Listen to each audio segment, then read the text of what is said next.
Hey, I'm Dre, I'm a 27 and I'm the multimedia editor for the Dartmouth D-Roll. Today, we're going to be talking about a panel that was hosted in College Common Ground on Monday, May 12th. Dartmouth Student Government hosted an administrator panel to share updates and allow administrators to share information regarding federal government actions affecting Dartmouth. Let's take a look at who was there. In the left corner, with 5 swipes and $100 of DBA, I'm just kidding, but in all seriousness, let's get into it. First, at the far left end of the table, we had Jennifer Gonzales, Senior Vice President for Community and Campus Life. Next to her was Matt Raymer, Senior Vice President and General Counsel. Then, Jomisha Delgado-Steven, Executive Vice President for Strategy and Special Counsel to the President. On her left was outgoing Provost David Coates, who will be leaving his position in June. Then, Justin Anderson, Senior Vice President for Communications and Government Relations, College President Sian Leah Beilock, Shantae Delalue, Senior Vice President, and lastly, Susan Ellison, Director of the Office of Visa and Immigration Services. If you're wondering when this happened because you missed it, well, that was actually an issue addressed at the panel.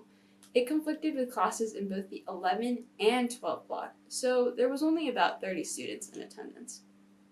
According to DSG President Chiruko Odigbo, this was the only time that worked for every administrator they wanted to see on the panel and for College Common Ground. Beilock kicked off by explaining the impact of federal action, like a potential tax on the endowment or a loss of federal funding for research and financial aid. According to her, Dartmouth has joined 3 lawsuits to recover funding from the National Institute of Health, the Department of Education, and the National Science Foundation. Raymer added that visa revocations seem to have died down and that administration is not aware of anyone at Dartmouth whose immigration status is threatened. Anderson commented on the administrator's advocacy efforts. President Beilock and I have now been down to Washington, D.C. about 4 times this calendar year, and just to give you a sense, that's a lot compared to years past, which I think speaks to the urgency of the moment. Perhaps at the forefront of many minds, Beilock addressed her decision to not sign the American Association of College and Universities letter that sparked criticism among faculty and alumni, saying it had nothing to do with her being fearful to sign the letter. When attendee and DSG President-elect Sabik Jawad, 26, asked about future budgets in the case of federal funding cuts, Beilock said budgets would be reevaluated according to Dartmouth's values. Delalue addressed the DEI website removal, calling it unfortunate miscommunication because the website that was taken down was connected to Dartmouth's main website but was not the institutional DEI website. Many students asked about the administrator's treatment of campus protests and protesters. Eli Moyes, 27, compared the administration's treatment of anti-Vietnam War demonstrations when administrators bought protesters food and bailed them out of jail to recent demonstrations like May 1st, 2024 and 2025. What has changed culturally that administrators are now so hostile to demonstrators? He asked. I have said before that I believe one person's free expression shouldn't take over another person's free expression, which means not shouting down speakers, not taking over parts of campus and declaring it for one ideology. But protest is alive and well on our campus, and we saw that last week.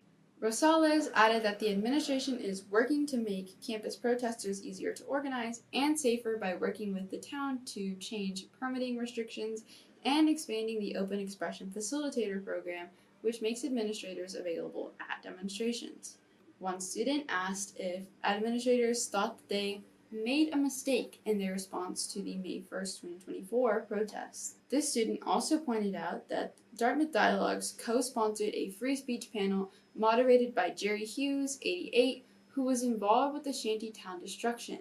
He actually committed violence on the green, and that's who you're platforming, he said. Another asked what could be done to help Omar Rashid, 29, an admitted Dartmouth student who is currently stuck in Gaza. Ellison described the process in which Dartmouth takes to support international students in their journey to Dartmouth, and how Omar's situation is unique and requires conversation between the admissions department, a humanitarian organization, and a congressional delegation. For all these updates and more, please be sure to subscribe to our daily newsletter and visit thedartmouth.com to read more. Thanks for watching and see you soon.